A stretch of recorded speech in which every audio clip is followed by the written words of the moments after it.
ভূতের পা আমি যতটুকু জানি, রাস্তায় আমি একবার দেখেও ছিলাম, সেটা অলৌকিকভাবেই দেখা। ভূতের মাথাটা থাকে পেছন দিকে ঘোরানো, পাটাও থাকে পেছন দিকে ঘোরানো। আবার আজকে রামদার সঙ্গে রয়েছি। রামদা ভূতের গল্প শোনাবে। হ্যাঁ রামদা, যেটা বলছিলেন, রানাঘাটে যে রেলগেটটা আছে কলকাতা থেকে আসার পথে, ওই রেলগেটের ঠিক ডান হাতে একটা ছোট্ট গাছ ছিল, ছোট্ট গাছ। হ্যাঁ, গাছটা খুব বেশি হাইট হলে বলে 6 থেকে 7 ফুট ছিল। তো ওর একটা দুটো ডাল এদিক ওদিকে ছড়িয়েও ছিল। আচ্ছা। ওইখানে রাত্রি 12টার পর, 12টা থেকে 1টার মধ্যে অনেক নাইট ড্রাইভাররা, অনেক পুরনো যারা ছিল তারা বলতে পারবে, ওই টাইমটায় সবাই যেটা বলতো ভূত, আমিও দেখেছি, কিন্তু ভূত নামটা শুনলে পরে মনের ভেতরে একটা ভয় থাকেই থাকে সবারই। আচ্ছা। একটা সরু ডাল আছে এরকম, গাছটা এরকম একটা সরু ডাল আছে এরকম, ওই ডালে বসে পা দুলাতো। আচ্ছা,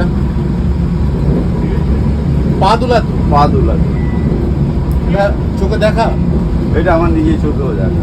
এবং সেই সময়কার যখন, এটা 80-র দশকের কথা, সেই সময় যখন নাইটে যারা গাড়ি চালাতো তারা মোটামুটি 12টা থেকে 1টার মধ্যে দেখতে পেত। বলছি পা গুলো কেমন ছিল? এই তো ভূতের পা আমি যতটুকু জানি, রাস্তায় আমি একবার দেখেও ছিলাম, সেটা অলৌকিকভাবেই দেখা। ভূতের মাথাটা থাকে পেছন দিকে ঘোরানো, পাটাও থাকে পেছন দিকে ঘোরানো, আর বডিটা থাকে সামনের, ফ্রন্টটা থাকে সামনের দিকে।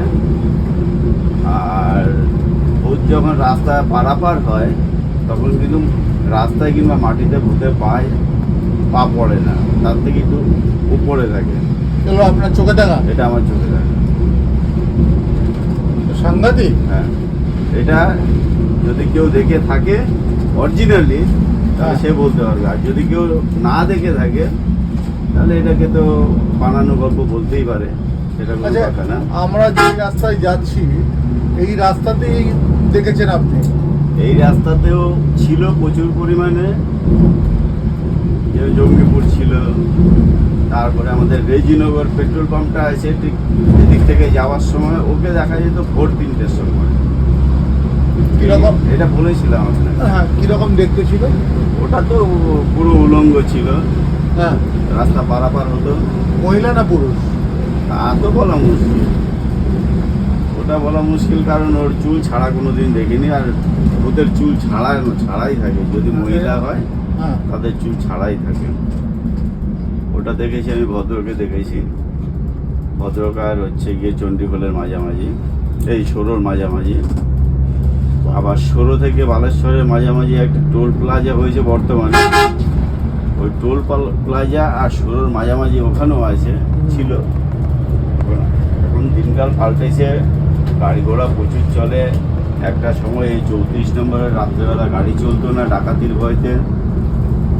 আজকে সেই সময় সিঙ্গেল রাস্তা ছিল, যেখানে গাড়ির লাইট জ্বলতো, সেখানে 2-4-10 কিলোমিটারের মধ্যে ড্রাইভাররা হোটেল থেকে রাত্রে দাঁড়িয়ে যেত। ভূতের ভয় ছিল, ডাকাতির ভয় ছিল। আচ্ছা, ভূতের থেকে উদ্ধার পাওয়ার জন্য কি করা যেতে পারে? তখন তো ম্যাক্সিমাম এখনো আছে, তখনও ছিল বোঝা বুদ্ধি, ঝাড়ফুঁক টাড়ফুঁক এই সমস্তই ছিল। ঠিক আছে, তো যাদের অরিজিনালি ভূত ধরতো, অরিজিনাল যদি ভালো ওঝার হাতে পড়তো, তাহলে ওঝার যখন ছাড়াতো তখন হয়তো বলতো, তুই আমাকে এখান থেকে দাঁড়িয়ে দিচ্ছিস, ছাড়িয়ে দিচ্ছিস, এই ধরনের কথাবার্তা বলতে শুনেছি। যে ভূত যখন একটা শরীরের ভেতরে প্রবেশ করে, সেই শরীর থেকে বেরিয়ে যায়, ঠিক আছে, সেই সময় এগুলো বলতে শুনেছি।